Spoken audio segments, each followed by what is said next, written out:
si la sustancia no opera verdaderamente en nosotros, simplemente tenemos una información cognitiva de lo que es Dios en nosotros, más no la revelación de la esencia y la vida del Hijo en nosotros. Y yo quiero seguir edificando en ese fundamento que estableció mi estimado colega como hermano en la fe y como abogado y penalista también, igual que su esposa, ¿verdad? Qué bueno. Y quiero seguir edificando sobre ese fundamento, pero yo meditaba anoche y yo voy a hacer un poco más, usted sabe que yo soy un poco metodológico, habilitado.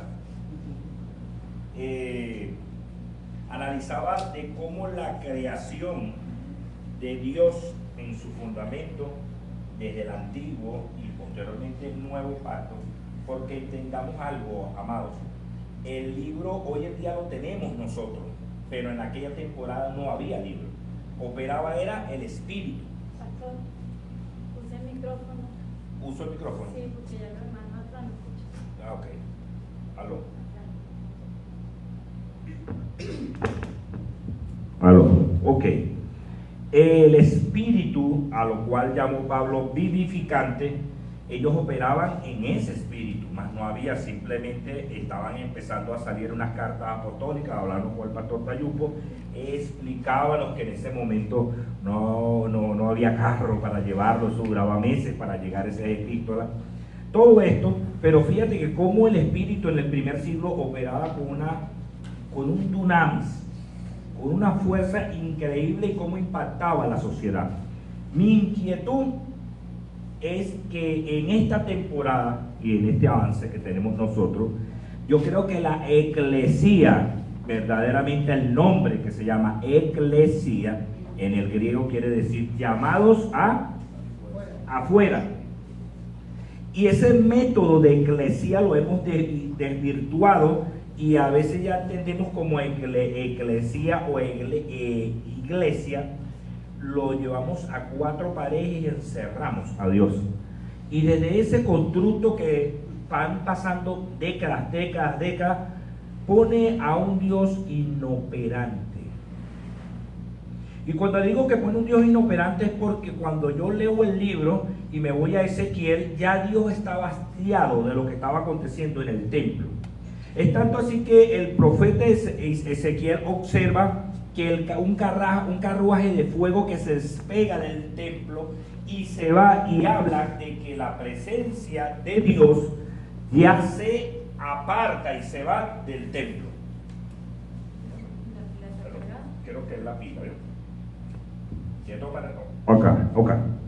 La presencia de Dios se va del templo. ¿Por qué la presencia de Dios se va del templo? Porque el fundamento, el diseño de Dios es pervertido y Israel empieza a hacer una ligadura, empieza a establecer parámetros humanistas de lo cual ya Dios se había hastiado. Cuando los fundamentos de Dios en el antiguo pacto, podemos ver, empiezan a degradarse porque ya Israel se desvincula de lo que es Dios.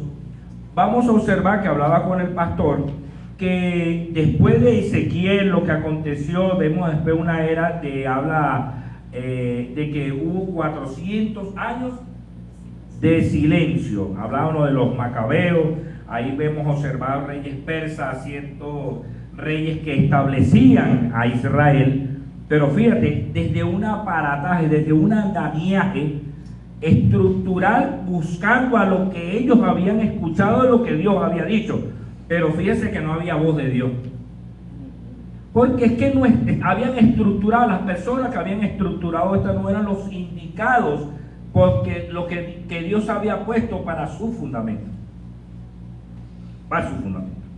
y esto ha pasado por la historia. Y hoy en día yo quiero que me puedan escuchar, porque voy a ser un poco más metodológico y llevando ejemplos bíblicos de por qué estamos viendo.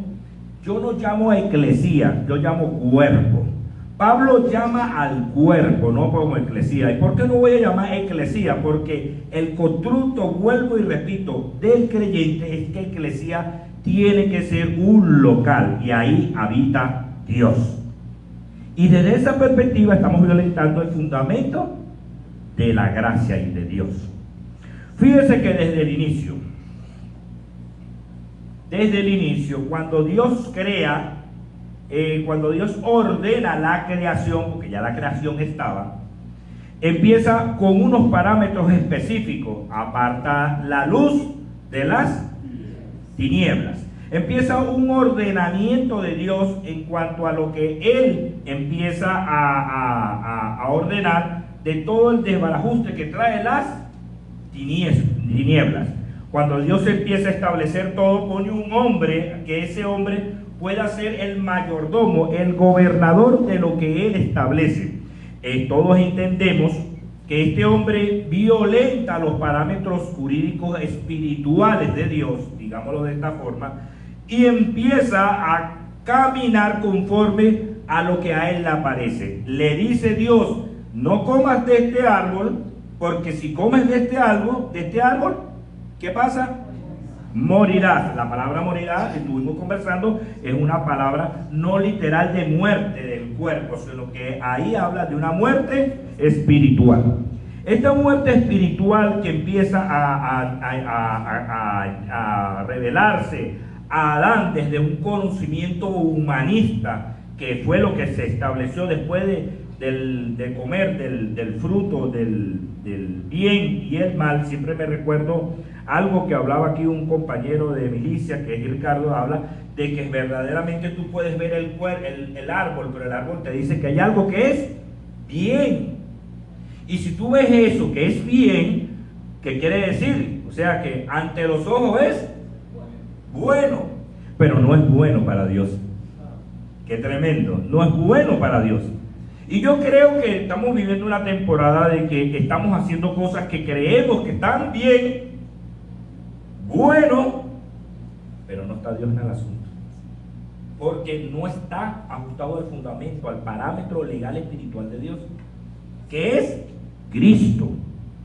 Y usted puede tener un congreso de 2.000 personas, 3.000 personas. Usted puede creer que a veces vemos desde una plataforma de que esto es el avivamiento más grande, que Dios habló, que Venezuela va a ser transformada con todo esto. Pero yo le voy a poner con fundamento, con ejemplos bíblicos, que cuando usted no está ajustado al parámetro jurídico, legal, espiritual de Dios, Dios no se manifiesta en el creyente. Empieza a correr algo sensorial en el hombre, que hasta de la luz de los hombres es bueno, pero para Dios no, porque Dios es legal, mas no es legalista. Revelar la diferencia esencial entre el antiguo orden basado en el esfuerzo humano y el nuevo orden centrado en Cristo como la expresión visible de la gracia de Dios no es viable para cada uno de los creyentes. Tiene como una meta establecer en el corazón de cada creyente la verdad eterna del nuevo pacto, donde Cristo no solo inicia, sino que terminó la obra de la cruz. La naturaleza, voy a ir en cuanto a varias secciones, voy a ir a la sección 1 que habla de la naturaleza del antiguo pacto. Éxodo 19, 5, 6. Ahora pues, si oiréis, si diereis oído a mi voz, póngamelo un momentico por favor.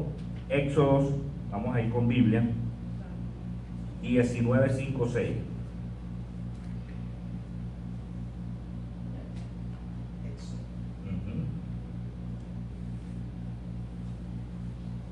Vamos a hacer una comparación, porque voy a ir comparando lo que es antiguo y nuevo pacto. Entonces, cuando observamos Éxodo 16, 5, 6, ¿quién me lo puede leer si lo tiene a la mano?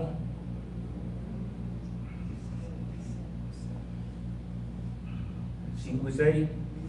Éxodo 19, 5 y 6.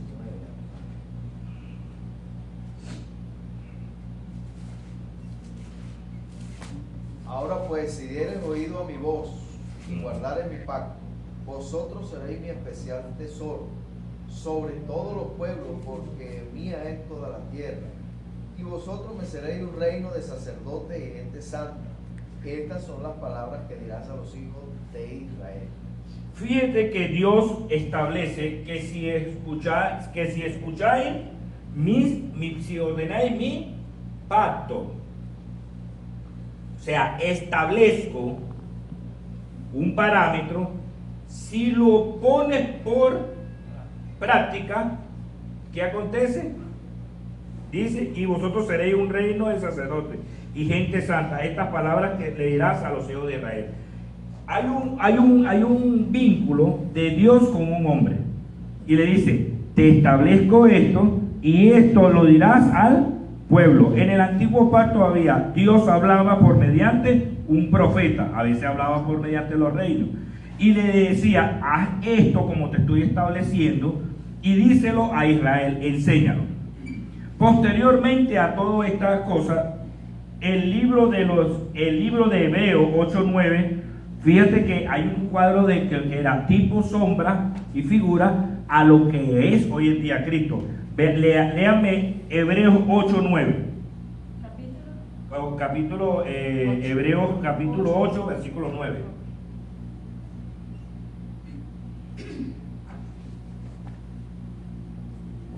Ajá. 8:9. No como el pacto que hice con sus padres el día que los tomé de la mano, para sacarlos de la tierra de Egipto, porque ellos no permanecieron en mi pacto, y yo desentendí de ellos, dice el Señor.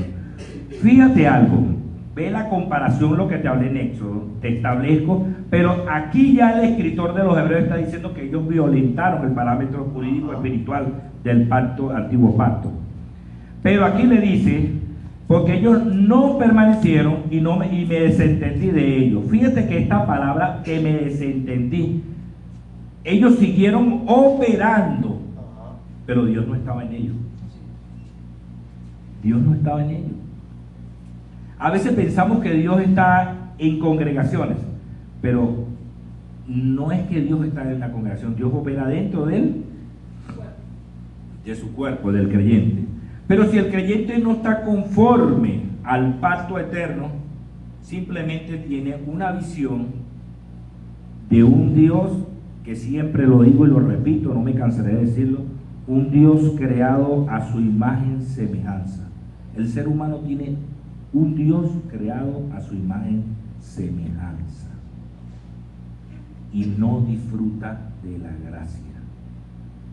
Al no disfrutar de gracia, por eso es que vemos creyentes que viven una vida totalmente desordenada, vemos una vida amargada, vida totalmente ida, porque tienen es un Dios creado a su imagen y semejanza, mas no la revelación de la gracia en ellos. Ese es el problema de por qué tenemos una sociedad como está, porque no se expresa Cristo verdaderamente en esencia en el creyente. Y ejemplo le digo, iglesia del primer siglo, veamos Éfeso, vemos creyentes que trastornaron las sociedades porque era Cristo en esencia operando en cada uno de los creyentes. Porque el fundamento estaba operando correctamente. O sea, ahí está. Dios dice ahí, yo me desentendí de ellos, dice el Señor. Se desentendió. El antiguo pacto nace como una propuesta condicional. El hombre se compromete a obedecer y Dios bendice si hay cumplimiento. Eso es en el antiguo pacto. Este tipo de relación pone el peso en el hombre y no en Dios. El hacer. Ahora, totalmente es lo que dice Filipenses. Yo produzco él. Ahora hay una ecuación interna, lo externo, no lo externo gobernando lo interno. Eso es lo que está aconteciendo. Lo externo se manipula, se establece con métodos fuera del contexto constitucional espiritual de Dios, y por eso no vemos resultados. Dios no opera ahí. Y yo le voy a dar con ejemplos bíblicos de que cómo Dios establece a cada uno su pacto y establece sus parámetros, y si usted se enfoca de ahí, Dios se desentiende, porque no es conforme a lo que tú digas, es por lo que yo dice el Señor. Fue un sistema, este tipo de relación pone el peso al hombre y no a Dios. Fue un sistema que reveló el corazón del hombre incapaz. ¿En qué verbo está esto? Fue un sistema que reveló el corazón del hombre incapaz. En verbo pasado, pero lo vivimos presente, en verbo presente hoy en día, en nosotros. Es un verbo presente en nosotros, donde yo tengo que hacer, es tanto que observamos que si hay frases como esta: sin sacrificio no hay bendición. Eso es una dicotomía del catolicismo romano al protestante. Eso hizo eso. El cura, para conseguir el beneplácito de Dios, se autoflagela. Eso es buscar un beneplácito de Dios, de ellos se golpean para tratar de agradar a Dios con lo que ellos hacen. El creyente protestante, al que yo llamo así, a lo que estamos nosotros hoy en día, de muchas corrientes, mentalmente se autoflagela en hacer sacrificio mental, sacrificio de esto, para tratar de agradar a Dios. No te golpeas como el cura, sino te golpeas mentalmente. Eso es esclavitud mental.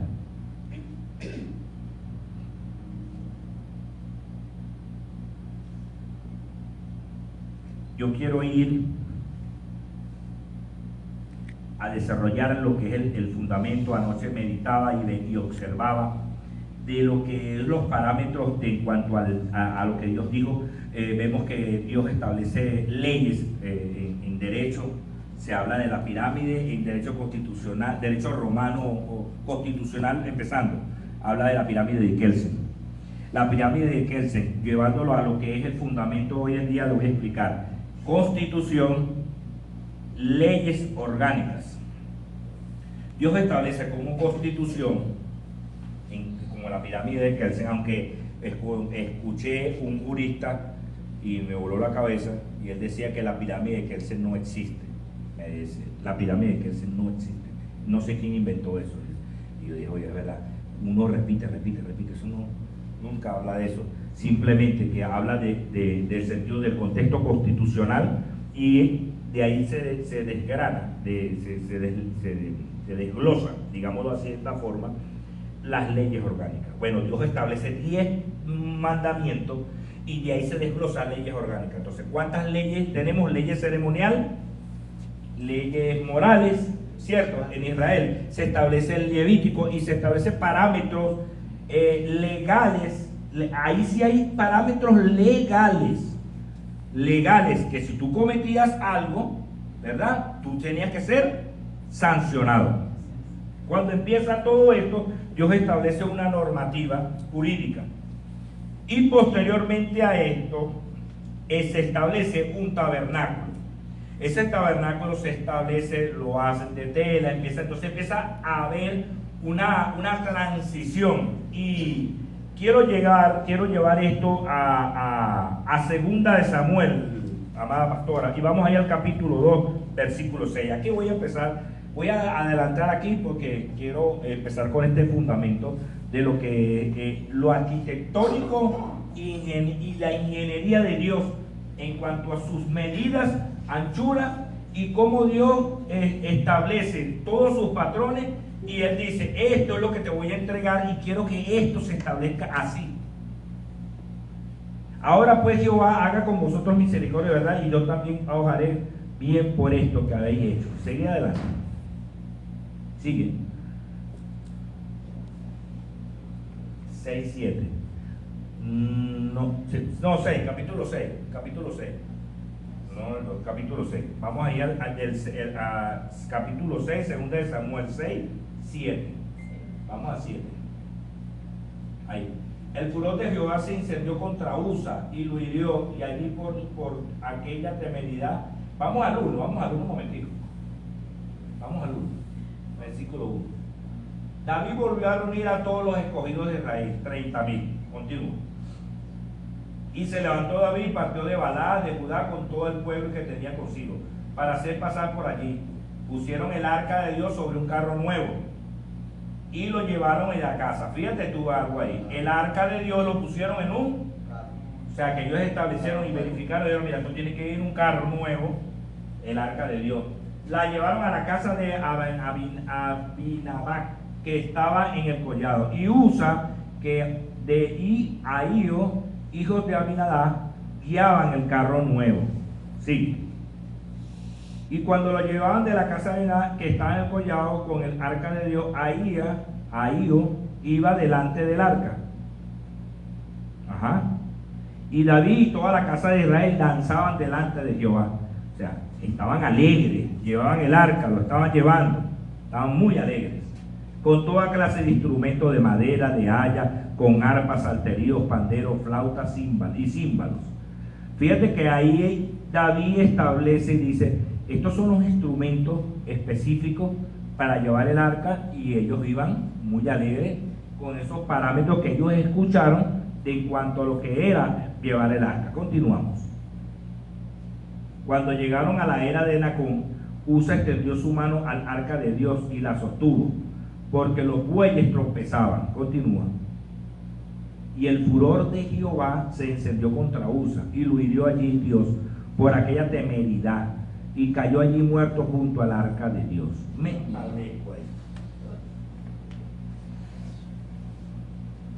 Vamos a la mente de hoy en día. Voy a extrapolar mi mente a hoy en día. Yo estoy llevando el arca, estamos danzando a Dios, estamos con mucha alegría. Dios a eso, les estoy diciendo, eso le debe agradar a Dios. Ejemplo, salgo un poquito. Yo me paraba a las 3 de la mañana a orar, porque a mí me enseñaron que esa hora era que el diablo se levantaba y donde el diablo más atacaba. Y esa es la hora de reprender los demonios y al diablo de una manera más fuerte. Y a veces yo me paraba a las 3, duraba hasta las 5 de la mañana orando, pero ya por ahí, no, después de la hora, ya mi cuerpo estaba pidiendo Mayday, dormirme. Pero yo... Y entonces mi mente decía, yo le agrado a Dios porque yo me paré a las 3 de la mañana. Eso le agrada a Dios. Y yo digo, Señor, yo me he acostado a dormir, el día no aguantaba, yo me acostaba a dormir, tengo que pararme a la mañana a trabajar, a prender el carro, yo me con mi esposa para que trabajo. Pero yo cumplí contigo, yo decía, cumplí contigo desde las 3 de la mañana, yo eso te agrada, yo estoy fino contigo, porque yo me paré a las 3 de la mañana a reprender las tinieblas. Mi mente está pensando que ya ahí Dios le agrada porque yo me paré a las 3 de la mañana. Ellos están haciendo toda esta algarabía, están danzando, están llevando todo lo que aquí hay un instrumento, y ellos pensaban ahí que llevando esto, eso le agradaba a Dios. Ahora, fíjense que Usa pudo haber pasado, que Usa iba y decía, wow, es tremendo, esto es tremendo, mira cómo estamos llevando el arca de Dios, lo vamos a llevar a la casa de Abinadab. Es más, de paso la pusieron en una casa que no era la isla. Es tremendo esto. Y resulta que el carruaje nuevo iba, se tropezó con una piedra, y Usa, en su inocencia, viendo que el arca iba a caer, él pone las manos para que no se caiga, pero ve lo que dice ahí, aquella temeridad. Imagínate cómo dice, temeridad. O sea, ni siquiera, oye, ¿por qué eres tan cruel? Se va a caer, se va a romper el arca. Oye, te está tratando de que no se caiga, ¿vale? Para que la tenga. ¿Por qué Dios es tan malo? ¿Vemos un Dios malo o no? Oye, ¿no es consciente Dios? Ojo, el Dios creado a mi constructo mental. El Dios, como decía Aformofosis, se llama la palabra, es una palabra de crear a Dios a una figura humana, de una mentalidad de crear un Dios ¿Me entiendes? La mano de Dios está sobre ti. Todo esto es una figura humana que se crea el ser humano en su mente. Y Dios no es humano, Dios es espíritu. Afromorfosis se llama eso. Antropomorfosis. Eso, gracias por corregirme, por decirme eso. Sí. Por ayudarme, por sumar.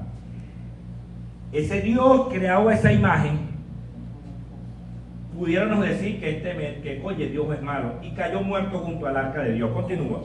Cayó muerto, se murió, se pararon, y se entristeció David por haber herido Jehová a Usa, y fue llamado a aquel lugar Ereusa hasta hoy. Continúa. Y teniendo David a Jehová aquel día, dijo: ¿cómo ha de venir a mí el arca de Jehová? Ajá. Vamos a ver aquí, ¿qué pasó aquí? Bueno, resulta, David, que no fuiste a verificar cuáles eran los parámetros de Dios para llevar esa arca. ¿Y quiénes eran los indicados para llevar el arca? Los levitas. Eso es lo establecido. Los levitas son los que tienen que llevar el arca. Ahora, Dios no toma por inocente un líder que está fuera del pacto eterno. No lo va a matar de esta forma, como lo hacía así en ese momento, pero vas a caminar conforme a tu propósito y no al propósito eterno de Dios. Te desvincula del fundamento de la gracia que se estableció en Cristo. Y cuando yo empiezo a hacer lo que a mí me parece, lo que yo establezco, por eso no vemos la manifestación de Dios en la iglesia, en el cuerpo. Cuando Pablo hace la alegoría de un cuerpo humano, me establezco con fundamento de gracia, voy a establecerme aquí en gracia. Pablo dice que el cuerpo, la mano, creo que lo hablaba con Ricardo, la mano no va a decir: yo me voy para este lado sola, y el pie así, así, sí, ¿verdad? Y el ojo este para acá y este ojo para acá, entonces los dos son así. No. El pilar fundamental del cuerpo humano es para que el cuerpo humano pueda funcionar, ¿qué es? Muchos dicen el corazón, no es el corazón. El cerebro manda una señal para que los miembros se muevan conjuntamente. Fíjate que yo estoy moviendo los brazos, el cerebro me manda y los dos brazos se... ¿Entiendes? Yo puedo mover aquí así, ¿entiendes? Pero eso es una señal que viene ¿de dónde? De la cabeza. Sí, por eso es que cuando hay hablando francotiradores que dicen que para liquidar a su adversario, ellos donde disparan, donde pegan primero, porque ahí es donde queda el cuerpo inerte, queda inoperante el cuerpo. Pablo hace una alegoría en gracia de que el cuerpo, la cabeza, es Cristo. Pero si ese cuerpo no funciona de esa cabeza, es imposible que haya operatividad. En la iglesia del primer siglo hubo operatividad desde ese punto de vista y no había en Biblia. Entonces, ahí tenemos que meditar si verdaderamente los líderes están siendo guiados por la cabeza. Ahí tenemos que meditar. Y si los líderes no están siendo guiados por la cabeza, este es el resultado que vemos en una sociedad hoy en día. Porque los hijos de Dios están para que Cristo se manifieste en medio de la creación. El catequis dice Romano que la creación, el catequis, gime por... Pero ¿cómo se va a manifestar si no estamos en el fundamento de la gracia? Está totalmente ido de los parámetros jurídicos espirituales de Dios. El marco constitucional de Dios es Cristo. Nosotros somos, los creyentes, los líderes principales son unos flagrantes violadores constitucionales de la espiritualidad de Dios. En ignorancia, sí. Pero Dios no toma por inocente eso. ¿Qué hace Dios? yo no me voy a ajustar a lo que a ti te parece, tú te tienes que ajustar a lo que a mí me parece. Así es. Por eso es que Dios deja y nos pasa 20 años en el Evangelio, 30 años, dale, y Dios sigue dándote cabezazos. Cuando viene Cristo y se revela, entonces tú sientes que viene entonces esa palabra que dice, deja tus cargas y ven a mí. Ven a mí. Entonces, me establezco de nuevo aquí. David dice, algo pasó aquí. Ha de venir a mí el arca de Jehová. Continuamos con el segundo verso, el otro verso. Y de modo que David no quiso traer para sí el arca de Jehová a la ciudad de David, y la hizo llevar a David a la casa de Obed. Edom. Ajá. Yo no quiero ahí te lo voy a dejar para que sigas viendo lo que es la ignorancia a veces. Por eso es que, miren, ser pastor, esto no es una profesión. Mira, ayer me escribió unos amigos, y esto es lamentable, y se lo voy a decir, pero parece ser que no es castigo de Dios, no es porque muchos le achacan a Dios la responsabilidad humana. Está ahorita lo que aconteció en la República Dominicana, salen un poco de gente a decir que lo que aconteció es castigo de Dios. No, eso no es castigo de Dios, eso fue responsabilidades humanas. Entonces es como achacar los mismos de la ignorancia. No, eso es el principio del fin, ya viene Cristo, ya nos vamos. Entonces sacan eso no es así, eso es una responsabilidad humana.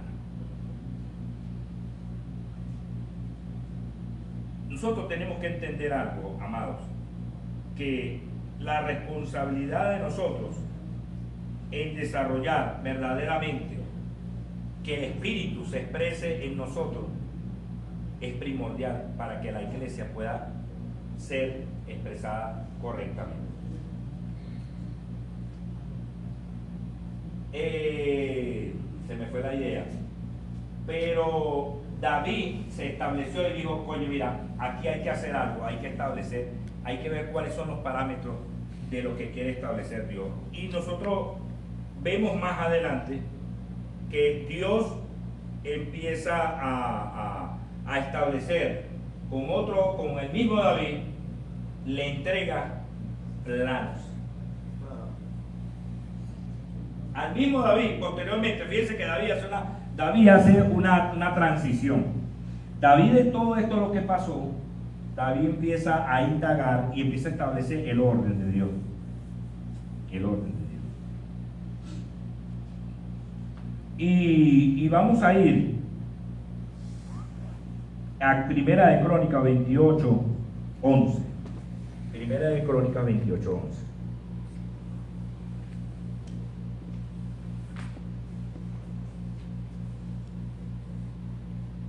Ahí vamos a ver que Dios le entrega, reunió David a Jerusalén. 28:11. Y David dio a Salomón, su hijo, el plano del portico del templo y sus casas, sus tesorerías, fíjense esta palabra. Fíjense esta palabra. Y sus.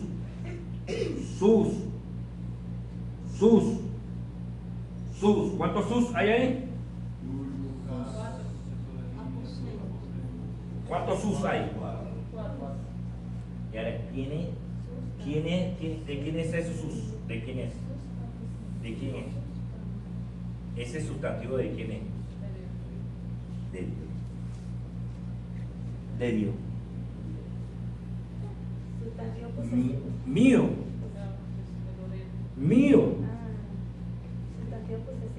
Posesivo. Mío. Por eso es bonita la hermenéutica. Es mío. Yo te digo mis tesorerías, te digo mis aposentos, te digo mis cámaras, y te digo la casa y la casa del propiciatorio. Continúa el 12. El 12. Qué bonito, ¿no? Sí, estamos llevando la tónica. Estamos hablando de lo que es la arquitectura y ingeniería de Dios. Asimismo, el plano ¿Qué es un plano? Una arquitectura y una ingeniería de Dios, que establece Dios. Que tenía en la mente, y todas las cosas que tenía en mente para los atrios. Asimismo el plano de todas las cosas del atrio atrio de la casa, para todas las cámaras alrededor, para las tesorerías de la casa de Dios, para las tesorerías y las cosas santificadas. Continúa. ¿Sí me escuchan, verdad? También para los grupos de los sacerdotes, de los levitas. Ah, ya David aprendió. Ah, ya David entendió David. ¿Está viendo que esto es tipo sombra? David es tipo sombra. Fíjate que David entendió, escuchó y empezó a ordenar las cosas. Qué bonito cuando escuchamos la gracia verdaderamente y empezamos a establecerla. Y fíjate que Dios obra. Dios obró en este hombre. Con un pacto totalmente diferente, pero mira cómo Dios obra. Para toda la hora y de la hora de y para todos los utensilios del ministerio de la casa de Jehová. Continúa. Y dio oro en peso para las cosas de oro, para todos los utensilios de cada servicio, plata, peso, para todas las cosas. O sea, David comprendió y estableció que así se tenía que hacer. Pero fíjate que David diría, David tenía en su corazón hacer ese templo. ¿Y qué le dijo Dios? ¿Por qué? ¿Por qué? David fue un hombre conforme al corazón. En derecho penal, ¿qué hizo David con Uría, ¿qué hizo ahí? ¿Qué homicidio le calificaría usted ahí, colega? ¿Qué imputaría ahí? 406 ordinando. Ajá.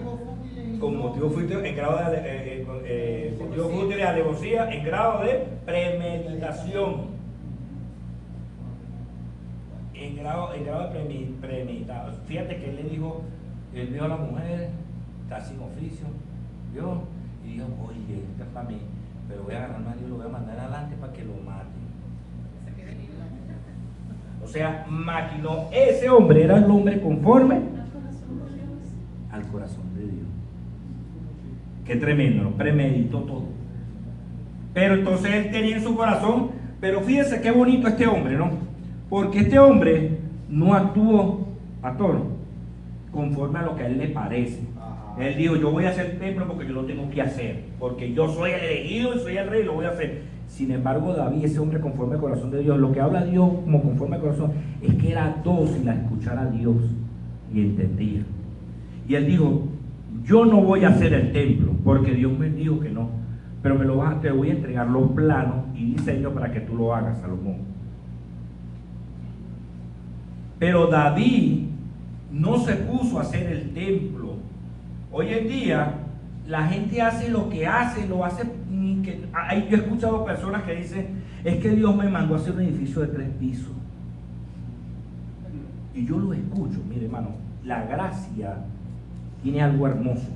Es que la gracia revelada en cada hijo va a escuchar y va a entender cuál es el templo verdadero que Dios quiere edificar. Yo no estoy diciendo que esto no sea bueno. Esto es bueno para sentarnos, tener aire, edificarnos en la verdad. Y que esta verdad verdaderamente se revele en nosotros, primeramente en la familia, en la